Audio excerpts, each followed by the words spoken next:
when he piped in on what ought to be done in Afghanistan, and we know this from 3 classified cables that he sent to Washington with his view, those cables were leaked.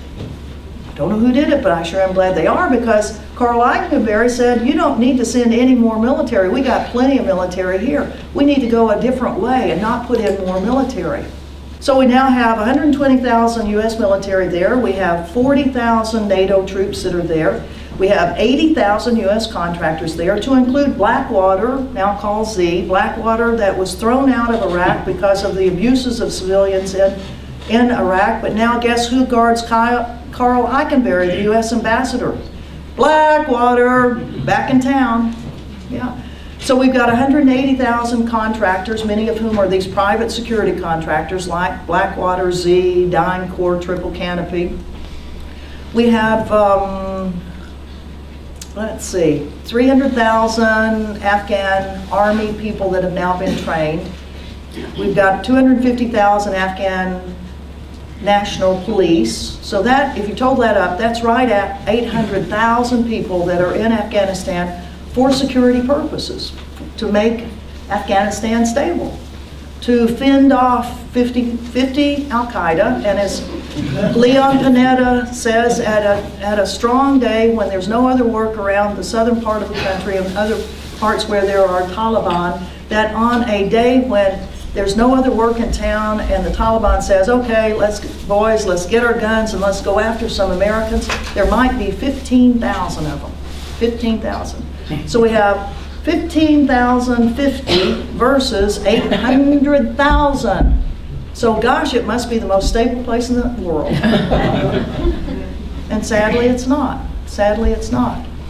So what are we doing there? I don't have the answer to it, other than trying to squeeze Iran, trying to keep the military-industrial complex happy in America that's making a killing off the killing, where the huge amounts of money that are being spent for war. Many people say, well, that's where our economy is growing. I mean, if you want a job in America, you have to get a job with one of these defense companies, and it's true. But what is it doing to our country? What debt do we have? What debt is in the hands of China? I mean, if the Chinese call in that debt, and if they don't export to us anymore, we're going to be naked in a month. We won't have any clothes. We won't have any shoes. We won't have any computers. We won't have, I mean, we have sold our souls on these things. We've sold our souls to war. And we're continuing it.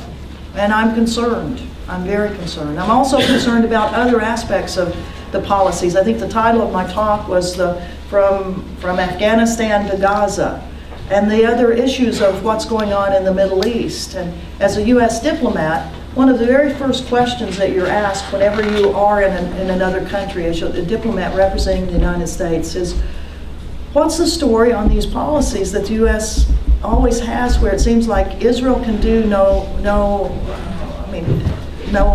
harm. Anything Israel does is okay with the US, and then anything the Palestinians do, that you castigate them. And aren't your policies a little unbalanced? And in fact, it was one of the things that I put in my letter of resignation 7 years ago, that not only was I concerned about this issue of the war in Iraq, but that the unbalanced policies of the United States on the Israeli-Palestinian issues. I also put in that the lack of policy at all on North Korea by the Bush administration, and then the unnecessary curtailment of civil liberties in the United States through the Patriot Act after 9/11. That indeed our legal system was strong enough to withstand anything that we needed to have done in the name of national security. And why do we have to cut our own civil liberties down in the face of this thing called the war on terror? And I think we're seeing that part of it continue more and more and more, even under the Obama administration.